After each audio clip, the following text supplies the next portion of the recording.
Namo Buddhaya. It is an honor to join you all for this edition of SAMVAD in Thailand.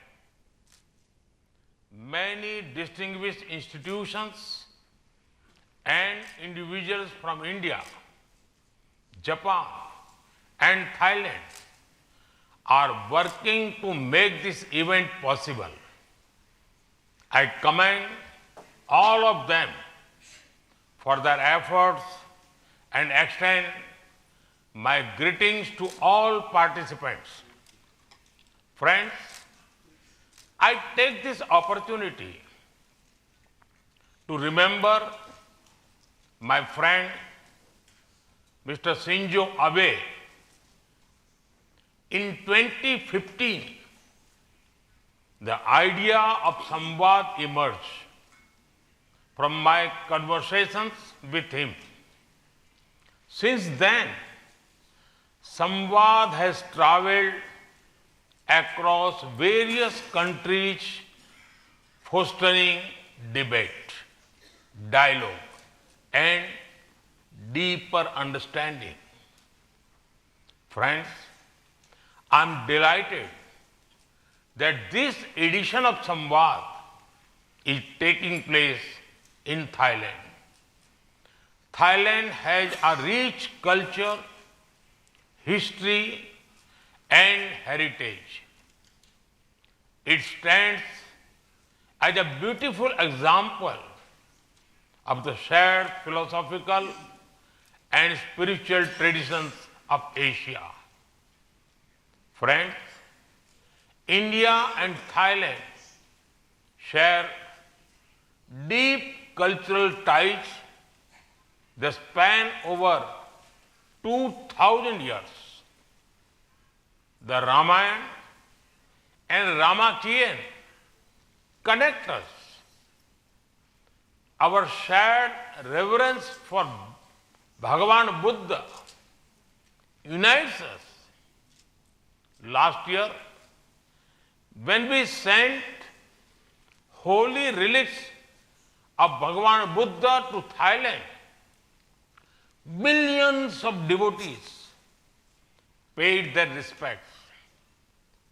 Our nations also share a vibrant partnership across multiple sectors. India's Act East policy and Thailand's Act West policy complement each other, promoting mutual progress and prosperity. This conference marks another successful chapter in our friendship. Friends, the theme of SAMVAD speaks of the Asian century. When people use this term, they often refer to Asia's economic rise. However, this conference highlights that the Asian century is not just about economic value, but also about social values. The teachings of Bhagavan Buddha can guide the world in creating a peaceful and progressive era. His wisdom holds the power to lead us towards a human-centric future. Friends, one of the core themes of SAMVAD is conflict avoidance. Often, conflicts arise from the belief that only our path is correct, while all others are wrong. Bhagavan Buddha offers insight into this issue. इमेषु किर सज्जन्ति एके समब्राह्मणा विज्ञम्यम न विवदिति जना एकांग दसिन्यौ. This means that some people cling to their own views and argue, seeing only one side as true. But multiple perspectives can exist on the same issue. This is why the Rigveda states, Ekam Sat Vipraha Bahudha Vadanti. When we acknowledge that truth may be seen through different lenses, we can avoid conflict. Friends, another cause of conflict is perceiving others as fundamentally different from ourselves. Differences lead to distance, and distance can turn into discord.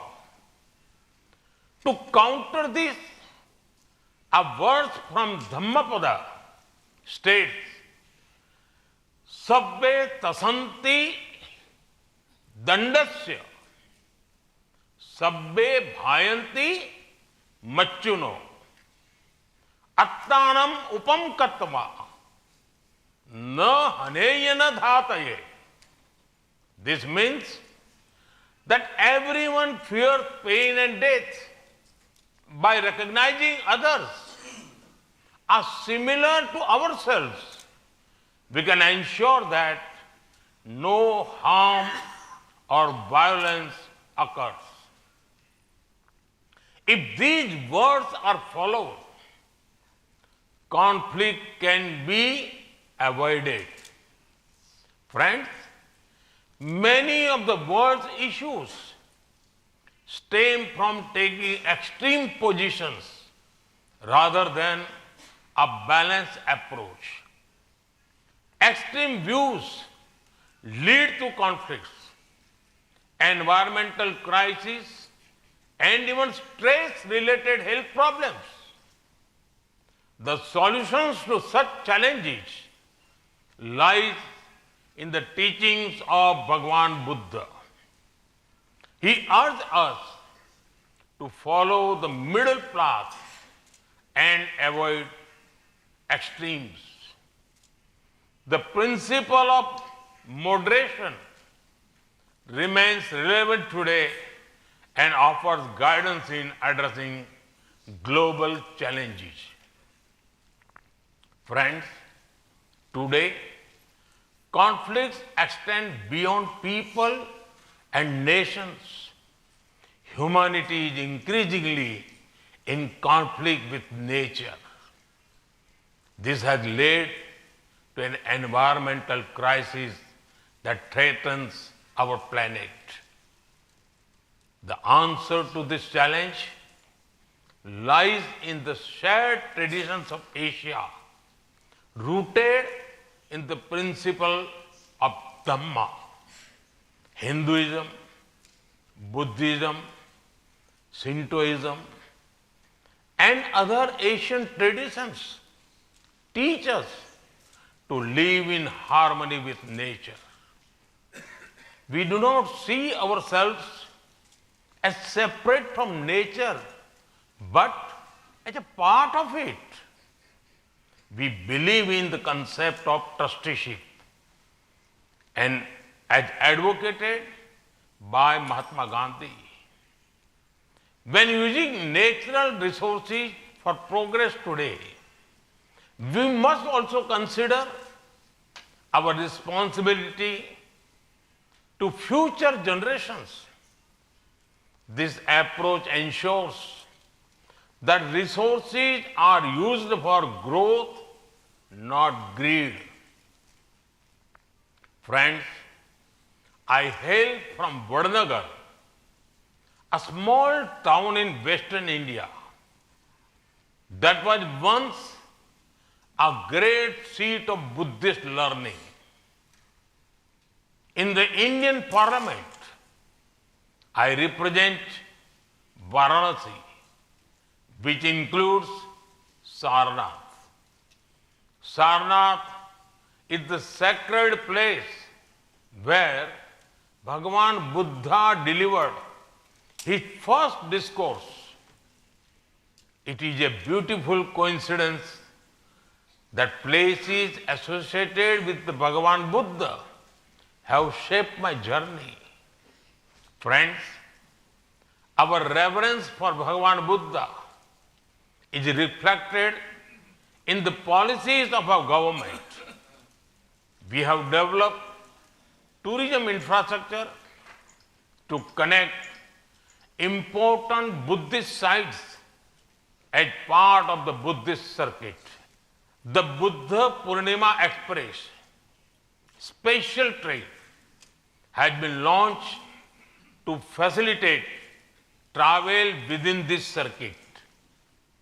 The inauguration of the Kushinagar International Airport is a historic step that benefits international Buddhist pilgrims. Recently, we have announced various development initiatives for Bodh Gaya to enhance its infrastructure. I warmly invite pilgrims, scholars, and monks from around the world to visit India, the land of Bhagavan Buddha. Friends, Nalanda Mahavihara was one of the greatest universities in history. It was destroyed centuries ago by the forces of conflict. But we have shown our resilience by now reviving it as a center of learning. With the blessings of Bhagavan Buddha, I am confident that Nalanda University will regain its former glory. A significant step has also been taken to promote Pali, the language in which Bhagavan Buddha delivers his teachings. Pali has been declared a classical language by our government, ensuring the preservation of its literature. Additionally, we have launched the Jnana Bharatam mission to identify and catalog ancient manuscripts. This will encourage documentation and digitalization for the benefit of scholars of Buddhism.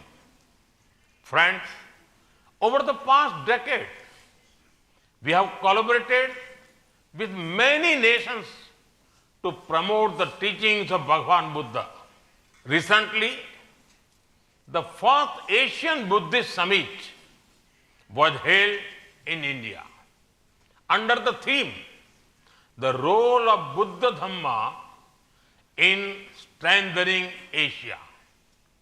Earlier, India hosted the first Global Buddhist Summit. I had the honor of laying the foundation stone for the India International Center for Buddhist Culture and Heritage at Lumbini, Nepal. India has also contributed to the construction of the Lumbini Museum. Further, the concise orders of Lord Buddha, Mongolian conjure of 108 volumes were reprinted in India and distributed to monasteries in Mongolia. Our efforts in conservation of monuments in many countries reinforce our commitment to Bhagavan Buddha's legacy. Friends, it is encouraging that this edition of SAMVAD is hosting a religious roundtable bringing together diverse religious leaders. I am confident that valuable insights will emerge from this platform, shaping a more harmonious world. Once again, I extend my gratitude to the people and government of Thailand for hosting this conference. My best wishes to all participants who have gathered here to advance this noble mission. May the light of Dhamma continue to guide us towards an era of peace, progress and prosperity. Namaskaram.